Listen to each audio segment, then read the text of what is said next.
Good morning, students. Today we will again read a story. The name of the story is Sonal Pari. So open your book at page number 73, chapter number 6. Sonal परी।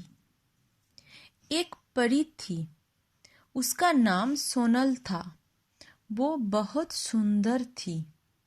उसके पास एक जादुई छड़ी थी। उस छड़ी से सोनल परी मनचाहा काम कर सकती थी। So this is the story of a beautiful fairy named Sonal, who had a magic stick, and by using this stick she could do whatever she liked. Okay? Sonal परी को बच्चे बहुत अच्छे लगते थे। वो बच्चों के साथ खेलती और उनके मदद भी करती थी। So she liked the children very much. She played as well as helped the little children. एक दिन सोनल परी उड़ते हुए एक झील के किनारे पहुंची। वहां एक अकेला बच्चा उदास बैठा हुआ था। One day she flew near a big lake. There she saw a sad child alone. Sonal परी उसके पास गई। उसने बच्चे से उसका नाम व उदासी का कारण पूछा। बच्चे ने कहा, मेरा नाम चंपू है। मैं अपने भाई बहनों के साथ यहाँ आया था। वो घूमते हुए आगे निकल गए और मैं पीछे रह गया। मुझे अपने घर का रास्ता भी पता नहीं है। So she went near him and asked the reason of his sadness. The child replied that his name is Champu and he came here with his brothers and sisters, but he had lost here. He did not know the way to his home. Okay? ये सुनकर सोनल परी ने चंपू के सिर पर हाथ फेरते हुए कहा, तुम मेरा बायां हाथ पकड़ लो। चलो पहले तुम्हारे भाई बहन को ढूंढेंगे, फिर तुम्हारे घर चलेंगे।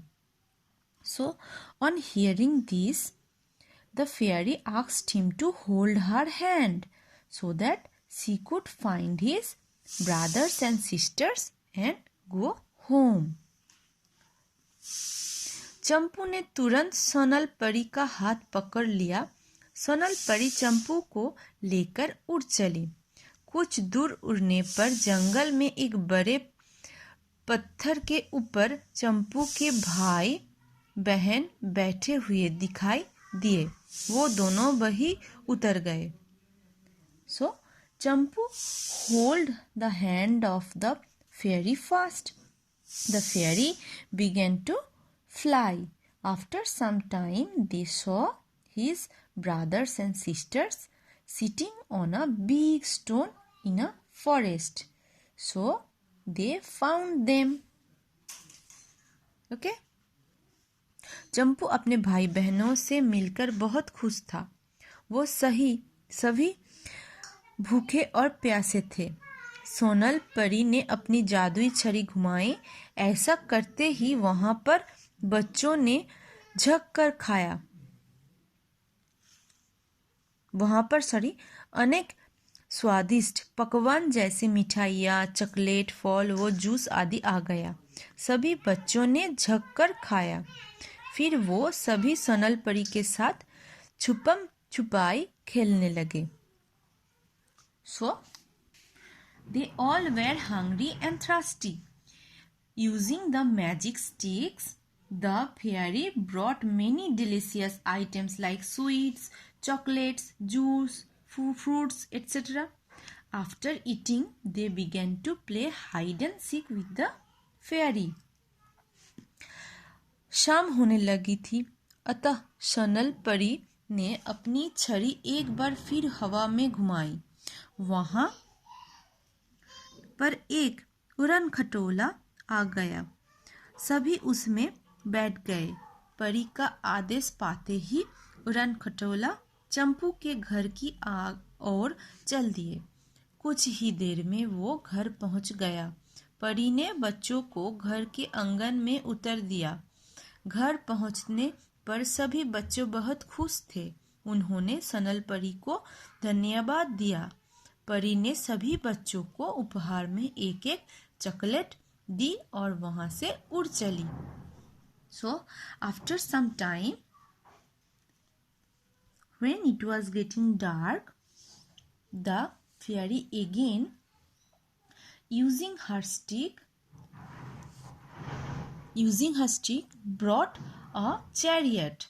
They all reached their home, okay, and they thanked the fairy. The fairy gifted them with chocolates and flew away. Okay, now read the meaning. मनचाहा मनपसंद, उदास दुखी, झक्कर जी भरकर, उपहार went. Okay, just read this underline meanings and along with this do this. परी का नाम क्या था? सोनल। परी के पास क्या थी? जादुई छड़ी। परी को झील के किनारे कौन मिला? अकेला बच्चा और चंपू। सब बच्चे किस पर बैठकर घर पहुंचे? उड़न खटोला पर। परी ने बच्चों को उपहार में क्या दिया? Chocolate. Okay, so prepare this in this winter vacation. Okay, this is all for today. If you have any problem, you can call me.